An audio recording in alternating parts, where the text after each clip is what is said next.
Welcome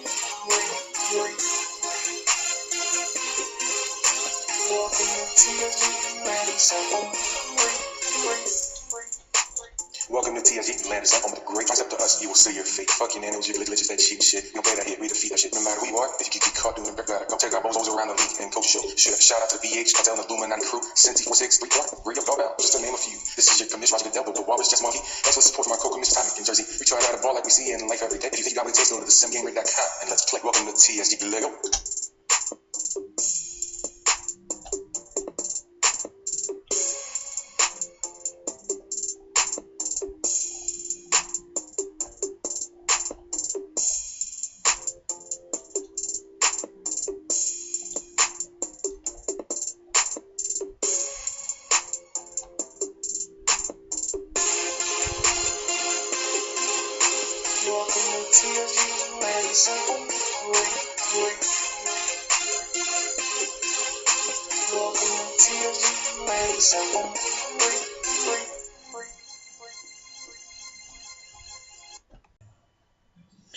What up, TSG? It's Commissioner here, Just Monkey 69. Today we're gonna do a little game of the week for season 2 of our Connected Franchise, week 14, pitting yours truly versus Twan the Don, vying for some playoff position. Twan's trying to make the wild card, make a run for his division. I'm just trying to keep the lead in my division, try to get one of them top 4 seeds. This is actually a rematch of the NFC Championship game where I got demolished by Twan. This will be a change this game. We will win. Go Skins. Let's start off with the Cardinals and their match and how their team looks up so far this year.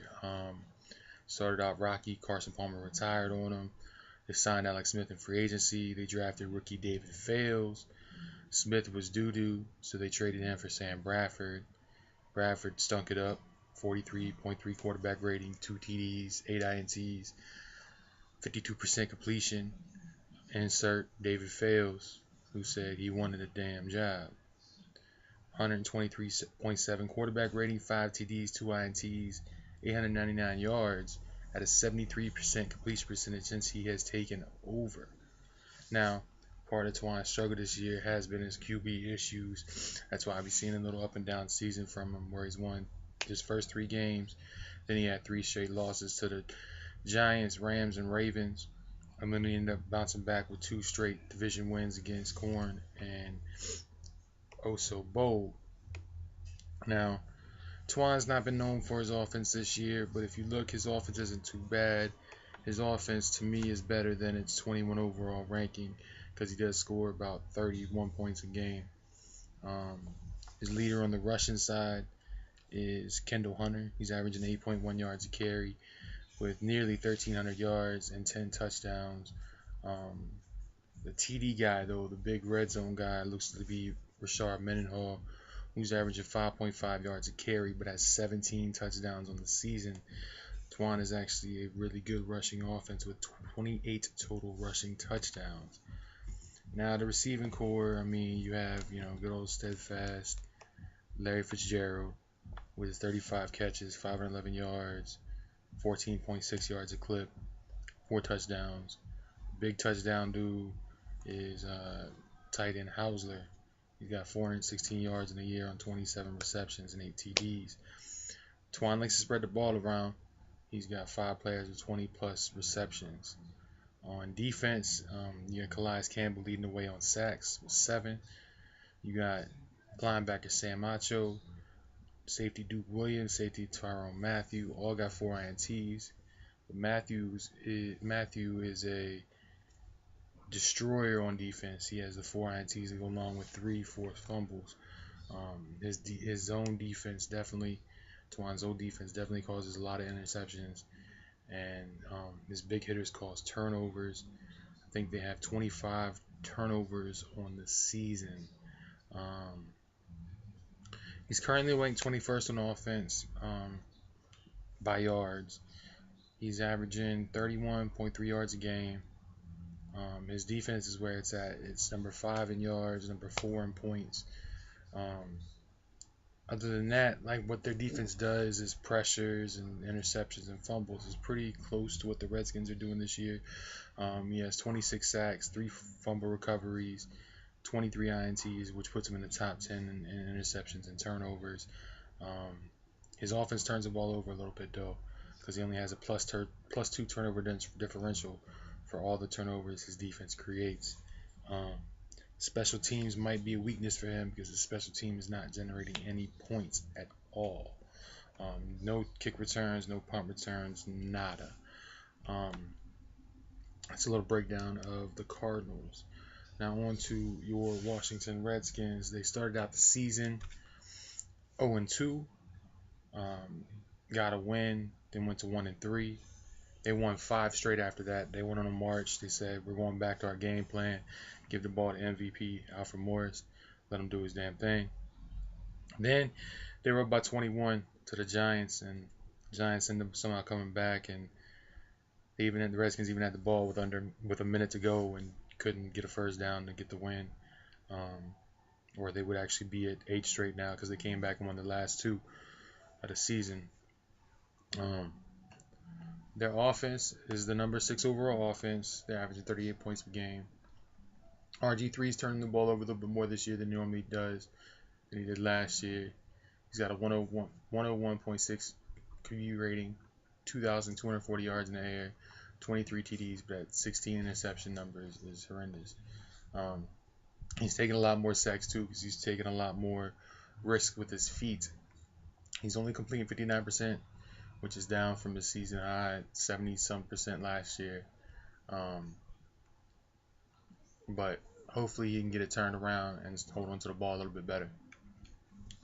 Now rushing, I mean we all know what it's about. It's about that MVP. His average per carry is down a little bit. That happened after a sim to where he only got 65 yards in the sim game against the Patriots. He's actually got 2,083 yards in the season. He's not going to get his 3,000 like he had last year. He has 24 touchdowns by himself, which almost equals all of what Twan's team has together. RG3 has 259 yards, 7.4 yards carry, which is more yards than what he had all of last season. 2 touchdowns. Elu's coming in spot duty. He's got 2 touchdowns himself. But the story here is give Alfred the ball, and he will get the ball a lot in the pistol, in the strong eye, a little bit in the regular eye, some shotgun. But you better watch out for that pistol. You know what I mean? Receiving, Fred Davis is RG3's comfort blanket. The Redskins like to get the ball, get short yardage on third, get it to a short yardage situation on third down. So Fred Davis is usually the outlet. He's got 11 TDs on the season, 591 yards on 45 catches. Torrey Smith has been a huge addition to this team. Big place, Torrey Smith, Stafford Senior High School, stand up. You know what I mean? 870 yards, averaging 28 yards a catch, 6 touchdowns. He's just opened up the deep ball, giving them a number 1 threat. With him and Garcon on the outside, it's kind of tough to contain them 2 dudes averaging 24 plus per pop. For the most part, it's those 3 dudes. Josh Morgan sprinkled in here or there. You always got to watch out for the dudes underneath. Daryl Young, Alfred Morris, Logan Paulson, Helu, just for an outlet because he will pass to the outlet if need be. Now on defense, Redskins are a little suspect. They're 22nd overall in yards, 22nd overall in points, but they are a turnover generating team, and they will turn you over without you knowing it, like in a flash. The big upgrade this year has not been in adding a player, but it's been the upgrade in play of Ryan Arakpo, defensive MVP candidate. He's got 12 sacks on the season, 2 INTs, 3 forced fumbles, a fumble recovery. He's just wreaking havoc. Nobody can contain that dude. He's got one of their 3 fumble recoveries. They've got 22 interceptions amongst them. Generated 24 sacks. Kerrigan's had a down year, but that's because people started focusing on him after last year. What else can I say about that? Interceptions. that the secondary for the Redskins is very interception happy, and it's not just one dude doing it. You got Emerson, the second-year dude out of NC State. He's got 4. Josh Wilson, Bakari Rambo, D. Hall, Merriweather, and free agent pickup Joe Lefgad. They've all got 3. You got Arakpo with his 2 and Joe Mays with 1. New middle linebacker replacing the outgoing London Fletcher. Now, the big difference for them has been this year is when they got rid of Aldrick Robinson and they traded for Jacoby Ford for the Raiders. He's had 1 punt return for a touchdown, and he's had 5 kick returns for a touchdown. He had a stretch of 4 weeks where he had a return, 1 return every week. He's dangerous. He single-handedly won the game against Chubbs. There's just, the dude's ridiculous. Like, the dude's ridiculous. Now, I asked people in TSG for some predictions, what they think is going to happen in the game. It's a little bit 50-50 at the point. Rigo said that I'll win because Rigo Calderon, Ryder Strong, because Twan is struggling. You had Blizz saying Twan wins because I'm trying to run a new style of offense and not being traditional, which is my pistol. That I'm running with RG3 too much. Chubbs wins, says I win because of the pistol. Goat just says Twan's weak and I'm gonna win. So that puts me at 3-1 so far. Let's see if there's any kind of so look one. Of course, predict my, that's kind of weak. But let's see. Not too much because this game I'm on a destroy where you come to lose DC again. You're gonna see these twice to them. It's gonna be game over. Thank you for your time. That's pre-game of the week. Stay tuned in. I'm gonna even record it and for y'all to see how it's. But man, for your time, make sure you get them game. Gamer Dash Corner. Watch all content we have. Comment, YouTube, whatever you want. But I want to once again thanks for your support. Thanks for making TSG what it is. Peace.